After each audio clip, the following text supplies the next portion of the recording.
So we're going to talk more about what to do when kids are physically aggressive, when they're upset, having a meltdown, a tantrum, big emotions. Before that, though, the first thing to know is that it is actually communication, because not every kid gets physically aggressive when they're upset. What they're telling us is that when they feel big emotions, the fastest, easiest, best way for them to get those feelings up and out, to get those feelings off of them and get rid of them quicker, is by using their body through physical aggression. And we can't have physical aggression when someone's upset, but we do want them to be able to use their body, because they're communicating, this is what works for me. That's why they do it. And so I'd like to offer that we come up with some different solutions for them when they're upset to use their body.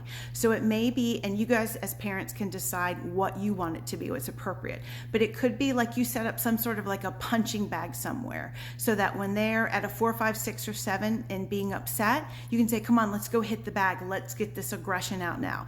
They may like doing exercises or stretching or yoga. That's a good way too.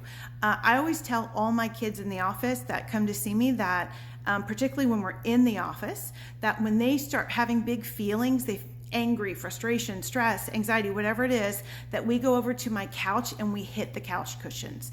We can hit the big thick pillows. I let them know anytime they're upset, they're allowed to go to my couch and hit it.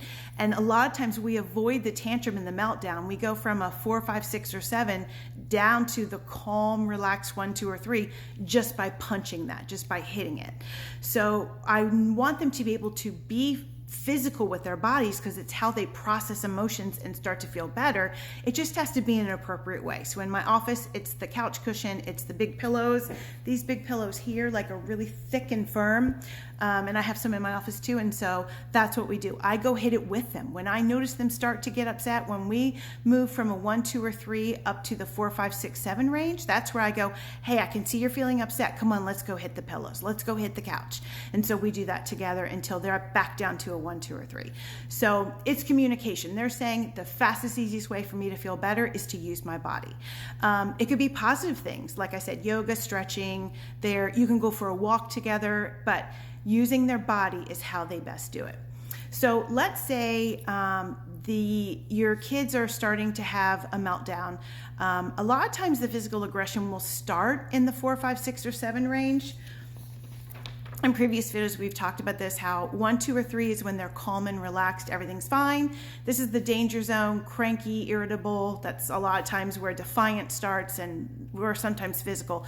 But a lot of physical aggression is here if it's going to happen. So if they're at 4, 5, 6, or 7, that's if you know your kid is physical and when they're upset. When they hit 4, 5, 6, or 7, again, that's the time to start helping to soothe them and relax them. But you know your kid is going to be physical. When they hit 4, 5, 6, or 7, back up and give them space.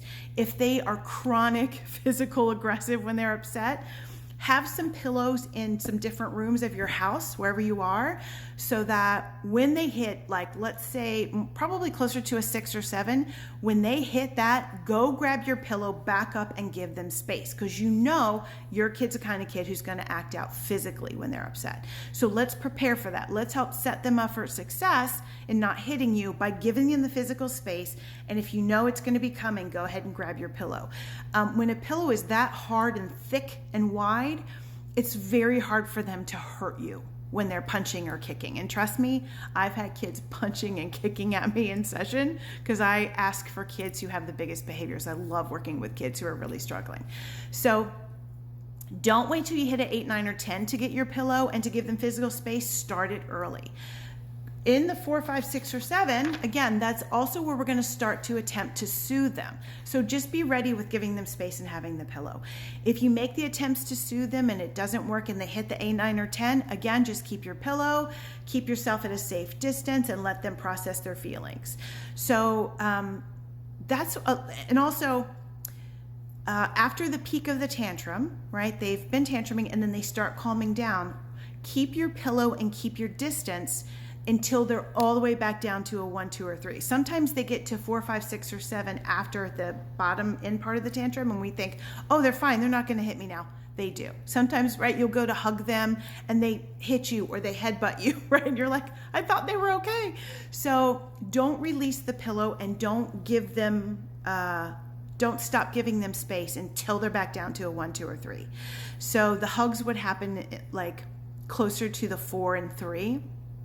So, and particularly if you know your kid is physically aggressive when they're upset, then let's give them more and more space. Don't forget to close the loop with the tantrum by, when they're at the peak of the tantrum, go all the way back down to a 1, 2, or 3. That's when tantrums become the tool that helps kids to regulate, not only in that moment, but long-term from day to day. So protect yourself, protect your kids, and I'll see you in the next one.